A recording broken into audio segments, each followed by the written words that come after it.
জামালপুরে ব্যাটারি চালিত অটোরিকশার লাইসেন্সের নবায়ন ফি কমানো, নতুন করে লাইসেন্স প্রদান না করা, লাইসেন্সবিহীন গাড়ি চলাচল বন্ধ সহ ৫ দফা দাবিতে অটোরিকশা চালকদের ধর্মঘট চলছে।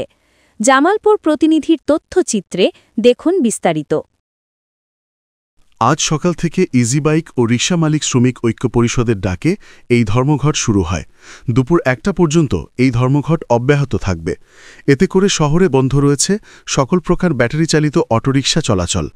অটোরিকশা চলাচল বন্ধ থাকায় বিপাকে পড়েছেন স্কুলগামী শিক্ষার্থী ও অফিসগামী যাত্রীরা। জরুরি প্রয়োজনে অনেকে পায়ে হেঁটেই তাদের গন্তব্যে যাচ্ছেন। দুপুরে শহরের গেটপার এলাকা থেকে অটোরিকশা চালকদের একটি বিক্ষোভ মিছিল বের হওয়ার কথা রয়েছে।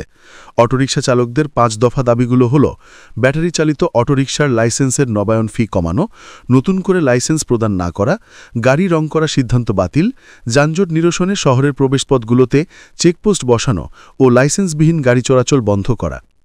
আমরা বিভিন্ন সময় পুলিশের হয়রানি হচ্ছি, আর আমাদের দাবিটা হচ্ছে আমরা বিগত দিনে যেই টাকা দিয়ে নিবন্ধন করছিলাম পৌরসভা থেকে, এখন তার দ্বিগুণ ৩ গুণ পৌরসভা বৃদ্ধি করছে। আমরা গরিব মানুষ, একটা অটোওয়ালা বা একটা রিক্সাওয়ালা ডেলি কয় টাকা কাজ করে?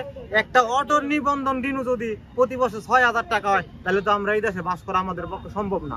আমরা খেটে খাওয়া মানুষ, আমরা আইনের প্রতি শ্রদ্ধাশীল, আমরা আইনের প্রতি বিশ্বাস করি, কিন্তু আমাদের যখন পেটে লাথি মারা হয় আমরা রাস্তাতে নামতে বাধ্য হই। আমরা গরিব, আমরা পেটের দায়ে রাস্তায় নামছি। আমরা একজন সাধারণ জনগণ এবং কি সাধারণ পৌরসভার ড্রাইভার।